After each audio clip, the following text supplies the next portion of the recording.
नमस्कार बच्चों। आज हम कवर करेंगे कक्षा 10 का प्रकाश यानी कि लाइट चैप्टर, जिसमें से आज हम कवर करेंगे प्रकाश का अपवर्तन। क्या कवर करेंगे? प्रकाश का अपवर्तन, जिसमें से आज हम पढ़ेंगे परिभाषा, सघन तथा विरल माध्यम, अपवर्तन के नियम और अपवर्तनांक और उदाहरण। तो साथियों, स्वागत करता हूं आप सभी का हमारे YouTube channel two win fact में। मैं दिनेश कुमार। तो देखिए, पहला आता है प्रकाश का अपवर्तन। ठीक है, इसके पहले हमने प्रकाश के परावर्तन के सारे वीडियो कंप्लीट कर चुके हैं, जो कि आपके 5 भाग में कंप्लीट हुए हैं।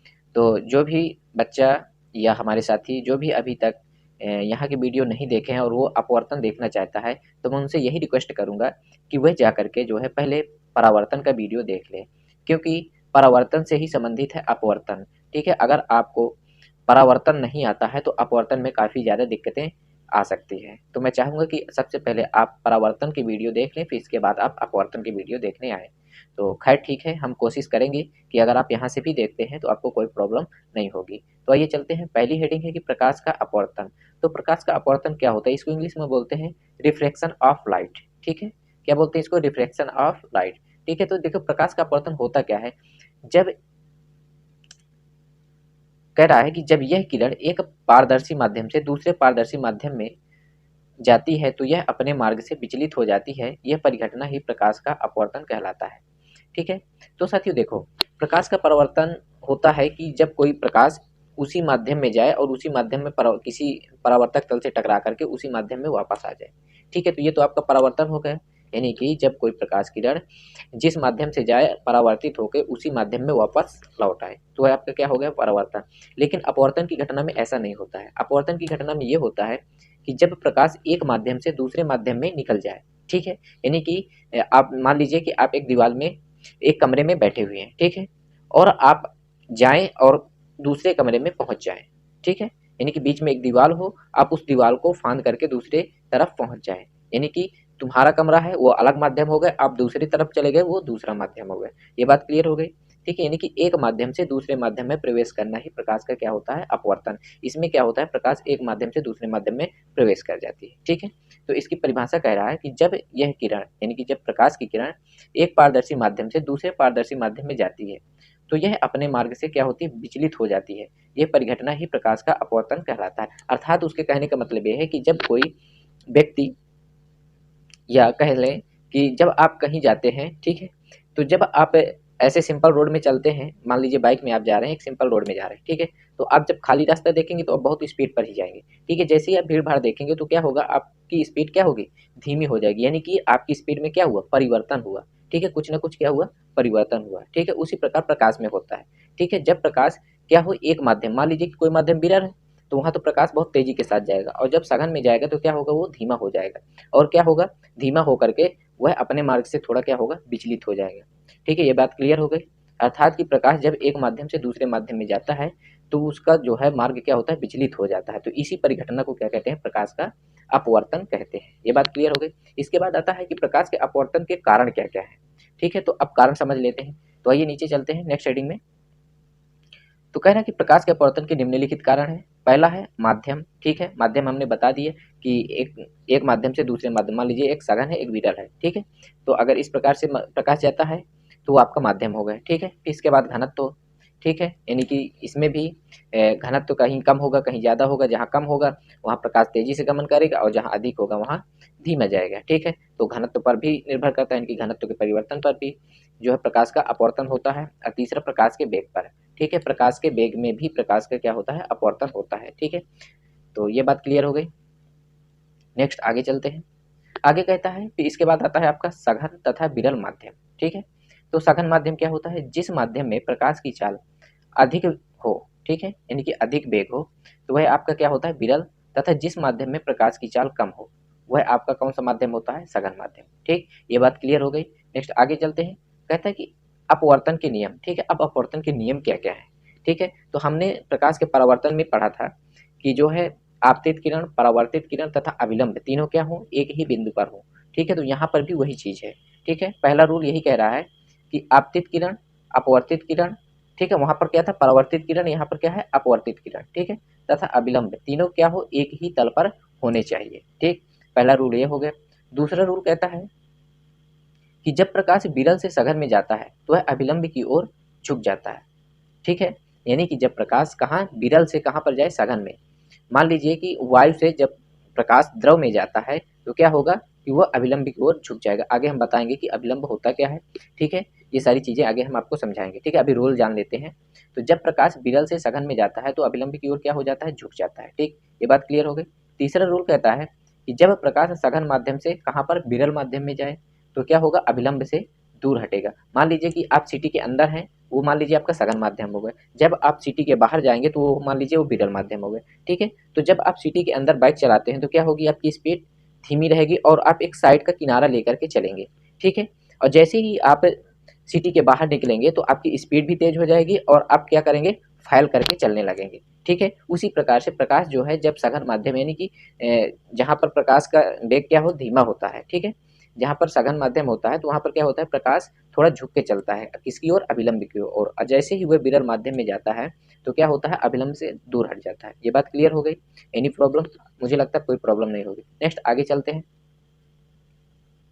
अगला रूल कहता है कि आपतित किरण की ज्या तथा अपवर्तित किरण की ज्या के अनुपात क्या होता है, नियत होता है और वह अपवर्तनांक म्यू के बराबर होता है। ठीक है, उसका क्या अपवर्तनांक किसके, म्यू के बराबर होता है, अर्थात म्यू या एन। उसको म्यू या एन से भी डिनोट कर सकते हैं। ठीक है, अर्थात म्यू बराबर क्या होगा आपका, sine I upon sine R. इसको स्नेल का नियम भी कहते हैं। ठीक, ये बात क्लियर हो गई। यानी कि स्नेल का नियम होता है साइन आई बटे साइन आर, ये आपका स्नेल का नियम भी होता है। ठीक है, अपवर्तनांक को म्यू या एन से डिनोट करते हैं। ठीक है, ये बात क्लियर हो गई। यानी कि चौथा रूल कहता है कि आपतित किरण की ज्या और अपवर्तित किरण की ज्या के अनुपात को क्या कहते हैं, अपवर्तनांक कहते हैं और इसी को स्नेल का नियम भी कहते हैं। ये बात क्लियर हो गई। नेक्स्ट आगे चलते हैं। एक विशेष है, जब प्रकाश की किरण एक माध्यम से दूसरे माध्यम में जाते समय सीमा पृष्ठ पर लंबवत गिरती है तो दूसरे माध्यम में बिना विचलित हुए सीधा निकल जाती है, अर्थात आपतन कोण आई 0 होगा तथा अपवर्तन कोण आर भी 0 होगा।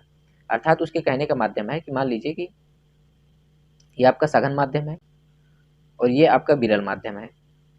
ठीक है, तो जब कोई सघन माध्यम से विरल माध्यम में क्या हो, लंबवत, मान लीजिए सीधी किरण आए ऐसे सीधी 90 डिग्री पर। ठीक है, तो क्या होगी, बिना परिवर्तित हुए वह सीधा क्या होगी, निकल जाएगी। ठीक है, तो इसमें से जो है आपका आई और आर क्या होंगे, 0 होंगे। ठीक है, क्योंकि ये क्या होते हैं, आपका जो अभिलंब भी होता है वो भी 90 डिग्री पर ही होता है। ठीक है, तो अभिलंब के जस्ट उसी एंगल में आएगी, अभिलंब के ऊपर ऊपर। ठीक है, तो वो भी क्या होगा, आई और आर क्या होगा, 0 होगा, क्योंकि आई और आर हम नापते हैं अभिलंब से। ठीक है, अभिलंब से कितनी दूरी पर एंगल बना रहा है वो होता है आपका आई एंड आर। ठीक, ये बात क्लियर हो गई। नेक्स्ट आगे चलते हैं। आगे आता है प्रकाश के अपवर्तन से प्रभावित होने वाले कारक। ठीक है, तो ये आपका एग्जाम में पूछ लेगा कि प्रकाश से अपवर्तित होने वाले कारक को लिखिए। ठीक है, तो कौन कौन से कारक हैं, यानी कि क्या क्या कारण है प्रकाश के अपवर्तन होने में, यानी कि कौन से ऐसे कारण हैं जो प्रकाश के अपवर्तन से प्रभावित होते हैं। ठीक है, तो आप इसको जान लीजिए। प्रकाश के अपवर्तन से प्रभावित होने वाले कारक कुछ इस प्रकार से हैं। प्रकाश के अपवर्तन में प्रकाश का वेग जो है बदल जाता है। ठीक है, स्वाभाविक सी बात है कि जब प्रकाश सघन से विरल में जाएगा तो तेज हो जाएगा और जब विरल से सघन में जाएगा तो धीमा हो जाएगा। ठीक, इसका मतलब कि अपवर्तन में क्या होता है, उसका वेग बदल जाता है, यानी कि कभी कम कभी ज्यादा। नेक्स्ट रूल कहता है कि प्रकाश के अपवर्तन में प्रकाश का तरंग दैर्ध्य बदल जाता है। ठीक है, प्रकाश के अपवर्तन में तरंग दैर्ध्य भी बदल जाता है। ठीक, अगला पॉइंट कहता है प्रकाश के अपवर्तन में प्रकाश की तीव्रता भी बदल जाती है। ठीक है, यानी कि प्रकाश की जो तीव्रता है वो भी बदल जाती है। ठीक है, लेकिन एक चीज नहीं बदलती है, वो है उसकी आवृत्ति और आवर्तकाल। क्या, आवृत्ति और आवर्तकाल जो है प्रकाश का नहीं प्रभावित होता प्रकाश के अपवर्तन में। ठीक, ये रही बात कि प्रकाश के अपवर्तन में प्रभावित होने वाले कुछ कारक। ठीक है, जिसमें से वेग बदल जाता है, तरंग दैर्ध्य बदल जाती है, तीव्रता बदल जाती है, लेकिन अपवर्तन और आवर्तकाल नहीं बदलते। ठीक, ये बात क्लियर हो गई। आगे चलते हैं। आगे कह रहा है, आगे आता है कि अपवर्तनांक यानी कि रिफ्रैक्टिव इंडेक्स। ठीक है, ये आपका दो टाइप का होता है, पहला निरपेक्ष अपवर्तनांक और दूसरा सापेक्ष अपवर्तनांक। ठीक है, तो निरपेक्ष अपवर्तनांक क्या होता है, जब प्रकाश का अपवर्तन निर्वात या वायु से किसी अन्य माध्यम में होता है। ठीक है, कहने का मतलब यह है कि जब प्रकाश का अपवर्तन कहाँ से, निर्वात से या वायु से किसी अन्य माध्यम जैसे जल, कांच, ठीक है, इस प्रकार से किसी अन्य माध्यम में जाता है। ठीक है, तो उसके आपतन कोण की ज्या तो उसके आपतन कोण की ज्या तथा अपवर्तन कोण की ज्या के अनुपात को उस माध्यम का क्या कहते हैं, निरपेक्ष अपवर्तनांक कहते हैं। ठीक है, इसे स्मॉल n से डिनोट करते हैं। ठीक, ये बात क्लियर हो गई। लेकिन जो निरपेक्ष अपवर्तनांक है भिन्न भिन्न रंगों में क्या होता है, अलग अलग होता है। जैसा कि बैगनी रंग के प्रकाश में अपवर्तनांक सबसे अधिक होता है, जबकि लाल रंग के प्रकाश में अपवर्तनांक सबसे कम होता है। ठीक, ये बात क्लियर हो गई। माना पहले माध्यम y में प्रकाश की किसी किरण के लिए आपतन कोण क्या है I तथा दूसरे माध्यम से गुजरने वाले अपवर्तन कोण r है, तो नियतांक साइन I बटे साइन r का मान उस माध्यम का क्या कहलाएगा, अपवर्तनांक कहलाएगा, यानी कि n बराबर साइन I बटे साइन r। ठीक है, ये इंपॉर्टेंट भी है। फिर इसके बाद आता है सापेक्ष अपवर्तनांक। सापेक्ष अपवर्तनांक का मतलब यह है कि किसी के सापेक्ष किसी की तुलना करना। ठीक है, तो सापेक्ष अपवर्तनांक में कम से कम दो माध्यम होंगे। उसमें देखो निरपेक्ष में क्या था कि y तो निश्चित था, ठीक है, कि एक माध्यम y होगा और दूसरा माध्यम पता नहीं क्या होगा।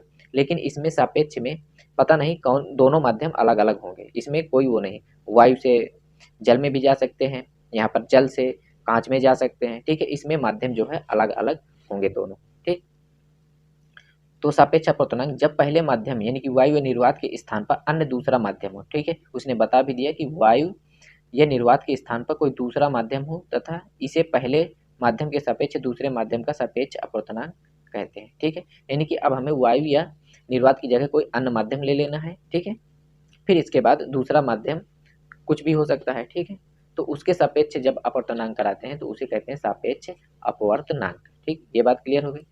इसे भी स्मॉल n से डिनोट करते हैं। ये बात क्लियर हो गई। ठीक है, तो इसको देखो, जैसे कि आप यहाँ पर जैसे वायु का संकेत, आप इसको कुछ संकेतों से भी डिनोट, इसे कुछ संकेतों से भी डिनोट करते हैं। जैसे वायु को ए से डिनोट करते हैं,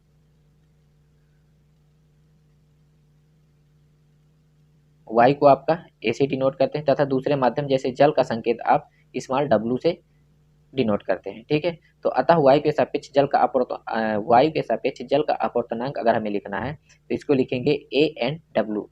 क्या लिखेंगे, ए एन डब्ल्यू। इसका मतलब यह है कि वायु के सापेक्ष जल का अपवर्तनांक।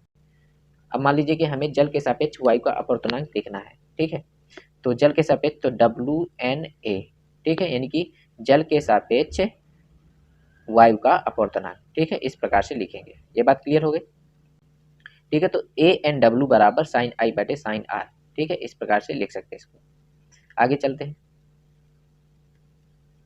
आगे आता है कि यदि वायु के सापेक्ष कांच का अपवर्तनांक x है तो कांच के सापेक्ष वायु का अपवर्तनांक कितना होगा। ठीक है, अगर इस प्रकार से कुछ आता है, ठीक है, तो उसके लिए क्या हो जाता है कि जब पहले दे दे कि वायु के सापेक्ष कांच का अपवर्तनांक कुछ दे दे और इसके बाद कांच के सापेक्ष वायु का अपवर्तनांक यानी कि जस्ट अपोजिट पूछ ले, तो उसका क्या होता है, व्युत्क्रम। यानी कि इसमें लिख सकते हैं कि ए एन जी यानी कि वायु के सापेक्ष कांच का अपवर्तनांक बराबर हो जाएगा 1/GNA, यानी कि क्या हो जाएगा, व्युत्क्रम हो जाएगा। ठीक है, यानी कि इसको अगर लिखना चाहें कि इसमें दे रखा है यदि वायु के सापेक्ष कांच का अपवर्तनांक x है, यानी कि वायु के सापेक्ष कांच का अपवर्तनांक यानी कि ANG दे रखा है x।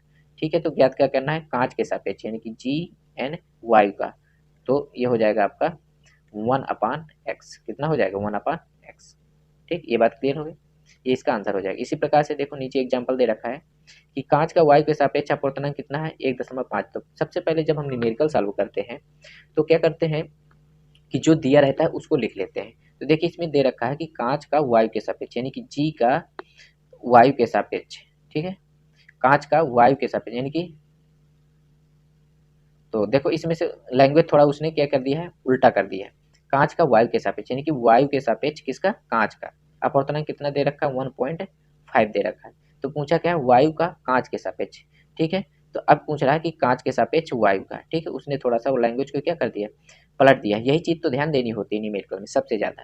ठीक है, तो वो पूछना क्या चाह रहा है कि वायु का कांच के सापेक्ष, अर्थात कि कांच का वायु के सापेक्ष। तो ये हो जाएगा आपका क्वेश्चन मार्क। तो कांच के सापेक्ष वायु का क्या हो जाएगा आपका क्वेश्चन मार्क। तो अब इसका अपवर्तनांक, सापेक्ष अपवर्तनांक की गणना कीजिए। तो ठीक है, इसका क्या हो जाएगा, तो GNA बराबर हो जाएगा 1/ANG। ठीक है, तो GNA बराबर हो जाएगा आपका 1 अपान कितना, 1.5 दे रखा है, पॉइंट हटेगा, ऊपर 0 जाएगा। तो इसको काटेंगे तो 5 दूनी 10, 5 3 का 15, तो ये आपका आएगा 2/3। ठीक, इसको आगे सॉल्व करेंगे तो ये आपका आएगा 0.66। ठीक है, ये इंपॉर्टेंट क्वेश्चन था, ये आपका यूपी बोर्ड 2014 और 16 दोनों में पूछा गया है। ठीक है, तो इस प्रकार से आपके क्वेश्चन आते हैं। नेक्स्ट आगे आता है अपवर्तनांक का प्रकाश की चाल से संबंध। ठीक है, तो यदि साइन आई तथा साइन आर के मान ज्ञात नहीं है, ठीक है, मान लीजिए आपको साइन आई और साइन आर नहीं दे रखा है, तब हम क्या करेंगे, हम एक माध्यम के सापेक्ष दूसरे माध्यम का अपवर्तनांक उनकी चालों से ज्ञात कर सकते हैं। कैसे? उनकी चालों से भी हम क्या करेंगे, अपवर्तनांक निकाल सकते हैं। ठीक है, जैसे कि अतः एक माध्यम के सापेक्ष दूसरे माध्यम के अपवर्तनांक उन माध्यमों में प्रकाश की चालों के अनुपात के क्या होता है, बराबर होता है। जैसे वायु के सापेक्ष जल का अपवर्तनांक यानी कि ANW बराबर क्या होगा, वायु में प्रकाश की चाल C और जल में प्रकाश की चाल V। ठीक है, इस प्रकार से हम जो है अपवर्तनांक निकाल सकते हैं। ठीक, फिर इसके बाद आता है अपवर्तनांक की निर्भरता। ठीक है, यानी कि अब अपवर्तनांक निर्भर किन किन बातों पर करता है। ठीक है, तो ये आपका करता है पदार्थ की प्रकृति पर। ठीक है, पदार्थ किस प्रकार का है, कैसा है, ठीक है, उस पर आपका अपवर्तनांक निर्भर करता है। दूसरा, पदार्थ की भौतिक अवस्था पर। ठीक है, फिर तीसरा, पदार्थ के ताप पर। ठीक है, और चौथा, प्रयोग किए जाने वाले प्रकाश के रंग पर। ठीक है, अपवर्तनांक आपका 4 माध्यमों में मतलब 4 बातों पर निर्भर करता है। पहला, पदार्थ की प्रकृति पर। ठीक है, फिर भौतिक की अवस्था पर, फिर ताप पर और रंगों पर। ठीक, ये बात क्लियर हो गई। ये आपका कॉम्पिटिटिव एग्जाम में भी बहुत ज़्यादा पूछा जाता है। ठीक है, तो ये इम्पोर्टेंट भी है। नेक्स्ट आगे आता है, देखिए अब कुछ पदार्थ दिए गए हैं, अब उनके अपवर्तनांक। ठीक है, वायु का अपवर्तनांक होता है 1.003। कितना होता है, 1.003। ये किसका है, वायु का अपवर्तनांक है। इसके बाद जल का अपवर्तनांक, तो जल का अपवर्तनांक होता है आपका 1.33। कितना होता है, 1.33। जल का आपका कितना होगा, 1.33। वायु का कितना था, 1.003। ठीक, इसके बाद आता है बर्फ का। बर्फ का होता है आपका 1.31। कितना, 1.31। एल्कोहल का कितना होता है, 1.36। कितना होता है, 1.36। केरोसिन का होता है आपका 1.44। केरोसिन का कितना होता है, 1.44। एल्कोहल का होता है 1.36। बर्फ का होता है 1.31। जल का होता है 1.33। वायु का होता है 1.003। ठीक है, ये आपका 1 नंबर में पूछ सकता है। इसके बाद कांच का होता है 1.5 से 1.9 तक। ठीक है, क्राउन कांच का 1.52 और हीरा का 2.42। ठीक है, तो याद रखें कि वायु का अपवर्तनांक क्या होता है, सबसे कम, और हीरे का अपवर्तनांक सबसे अधिक होता है। ठीक, आगे चलते हैं। फिर आता है प्रकाश के अपवर्तन के कुछ व्यवहारिक उदाहरण। ठीक है, जैसे हम क्या करते हैं, द्रव में अंशतः डूबी क्षण मुड़ी हुई दिखाई देती है। ये आपने अक्सर देखा होगा कि जब आप एक द्रव लेते हैं, उसमें आप जब पेंसिल या पेन कुछ भी अंदर डालते हैं तो आपको क्या होता है कि कुछ मतलब उठा हुआ दिखाई देता है। ठीक है, ऐसा क्यों होता है, तो ये प्रकाश के अपवर्तन के कारण होता है।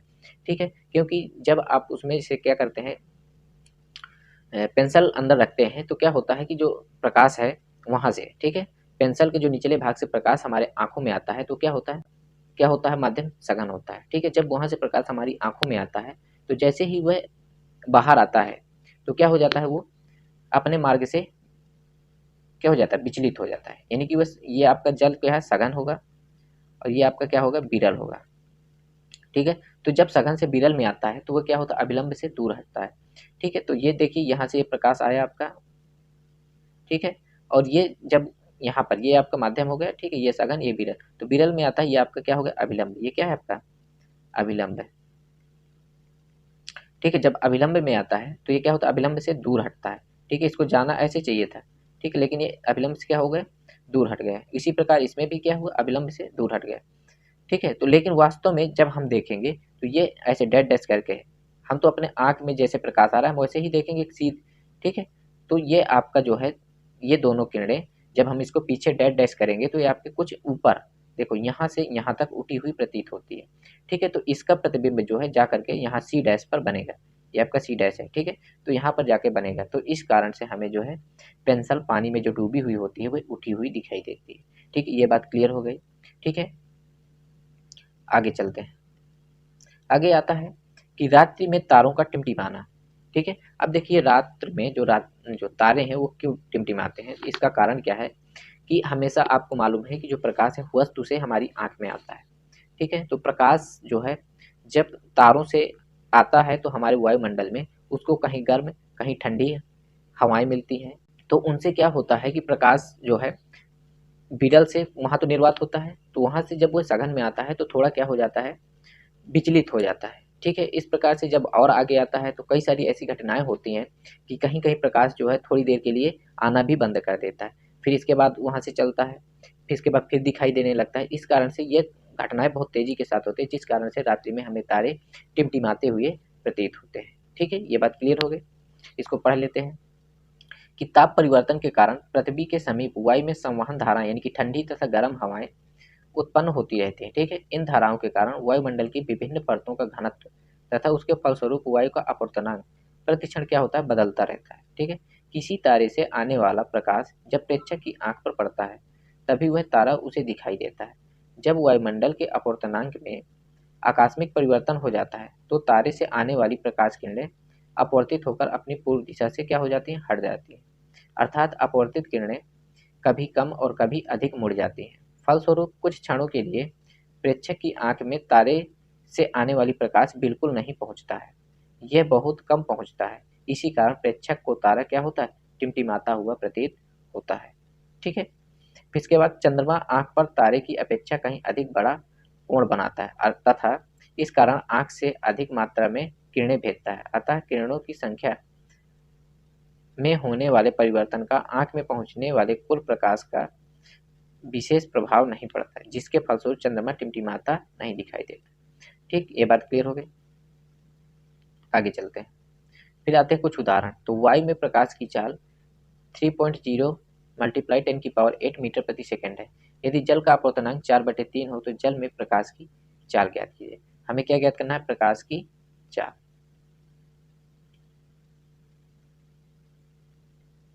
ओके, तो देखो दिया क्या क्या है। सबसे पहले हम न्यूमेरिकल करते समय दिया है लिख लेते हैं। दिया है, क्या क्या दिया है, वायु में प्रकाश की चाल, तो प्रकाश की चाल दे रखा है।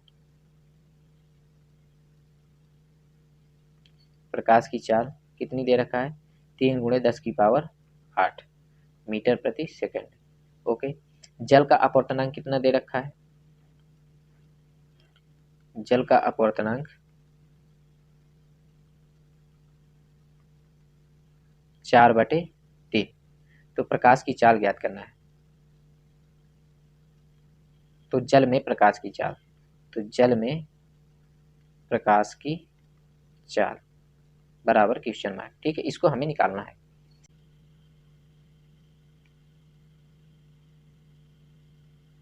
तो इसके लिए सूत्र होता है जल में जल का अपवर्तनांक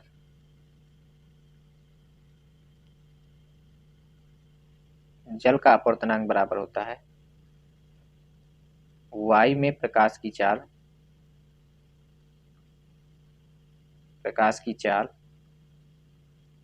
बटे जल में प्रकाश की चाल,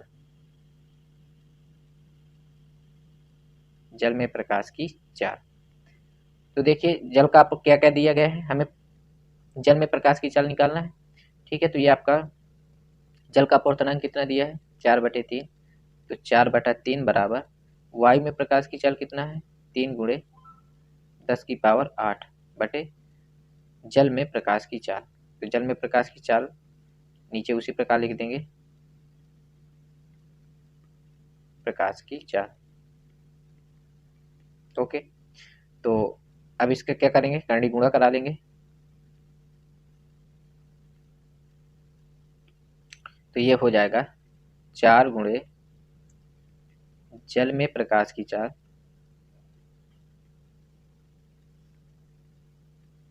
बराबर 3 × 3 × 10⁸। तो जल में प्रकाश की चाल